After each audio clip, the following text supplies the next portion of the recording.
Magna 51. Objective is to show the ease of applying Magna 51. Bend the aluminum strip to a soft curve and straddle it across the other two flat sections. Lift the copper and brass strips from the workbench with either a fire brick or bent wire. This will prevent the heat being absorbed by the workbench. Brush the flux on both joints. Adjust the oxyacetylene torch to a gentle, slightly excess acetylene flame and apply the heat, keeping the torch moving constantly over the three sections. When sufficient heat has been applied, the flux will change color to a light honey shade, and at this stage the alloy melts into each joint. Do not overheat. If this happens, the flux will burn and cease to assist the flow of the alloy.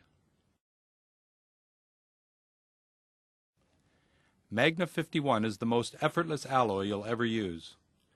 Takes all jobs in its stride, even zinc die-cast, which everyone agrees is a real headache. Joins dissimilar metals, a constant problem in maintenance, even normally impossible combinations like steel to white metal, copper to aluminum, stainless steel to aluminum.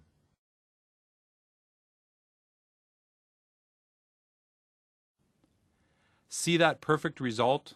With ordinary rods, the aluminum would be bent and twisted, and no other rod would join aluminum to brass and copper. Test the strength of the weld. The aluminum bends, but the joint won't break.